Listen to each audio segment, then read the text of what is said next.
BJP के नेता जूही चौधरी को पश्चिम बंगाल के जलपाईगुड़ी में बच्चों की तस्करी के मामले में गिरफ्तार किया गया है। उन्हें भारत नेपाल सीमा के पास गिरफ्तार किया गया। इस मामले में पहले एफआईआर दर्ज की गई थी। जूही चौधरी बीजेपी की महिला मोर्चे से जुड़ी हुई है।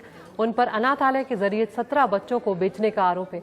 कुछ दिनों पहले इस मामले में अनाथालय चलाने वाली चंदना चक्रवर्ती ने जूही चौधरी के इस मामले में शामिल होने का आरोप लगाया था, जिसके बाद वो कई दिनों से पुलिस जांच से बच रही थी। उन्हें आज कोलकाता लाया जाएगा।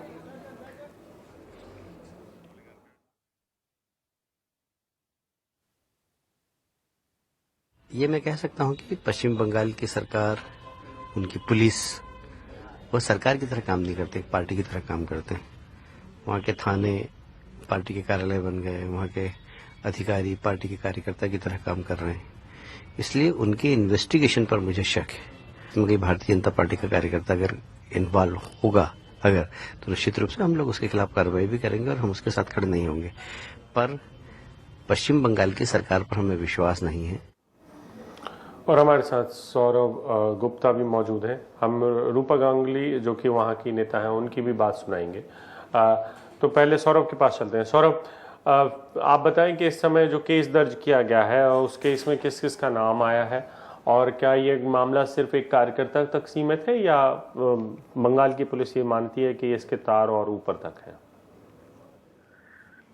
देखिए, इस मामले की जांच बंगाल पुलिस ने शुरू किया नवंबर में, जब उनको कुछ बच्चे जिनको ट्रैफिकिंग किया जा रहा था बिस्किट के बक्से में, ये नॉर्थ 24 परगनास में हुआ था। उसके बाद इसकी जांच चलता रहा और कुछ दिन पहले पुलिस को जलपाईगुड़ी में एक जो होम चला रहे थे, एक एनजीओ के चेयरपर्सन चंदना चक्रवर्ती, उनके बारे में कुछ इन्फॉर्मेशन मिली। उसी इंफॉर्मेशन के साथ काम करते हुए पुलिस ने उनको अरेस्ट किया और पुलिस का ये मानना है, पुलिस सूत्रों से हमें ये पता चला है कि उनका शक है कि कम से कम बहुत सारे बच्चे यहाँ से बेच दिया गया है और शायद कुछ बच्चे को देश के बाहर भी बेचा गया है।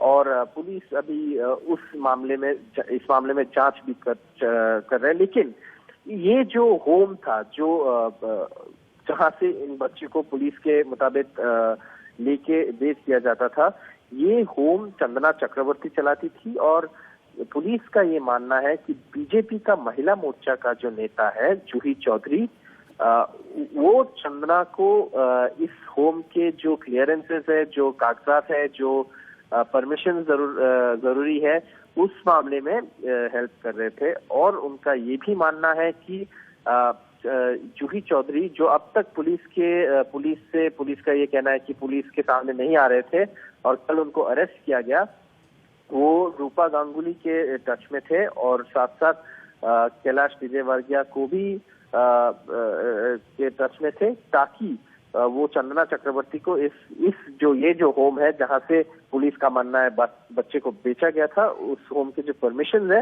वो मिलने के लिए मदद कर रहे थे। तो पुलिस अब तक ये कहते हैं कि हाँ, जूही चौधरी जो है उनका शायद वो कांटेक्ट कर रहे थे बीजेपी नेताओं को, जैसे कैलाश विजयवर्गीय जैसे नेता जिनका बयान हमने अभी सुना। और रूपा गांगुली के साथ जूही चौधरी का बहुत सारे तस्वीरें हैं, क्योंकि रूपा गांगुली के साथ मीटिंग भी अटेंड किया है जूही चौधरी। और इसी कारण पुलिस ने उन जूही को तो अभी अरेस्ट कर ही लिए हैं कल रात को, और इस मामले की जांच अभी भी चल रहे हैं। और बीजेपी का कहना है कि ये पश्चिम बंगाल की जो पुलिस है उनकी जो जांच है उसके ऊपर उनका भरोसा नहीं है।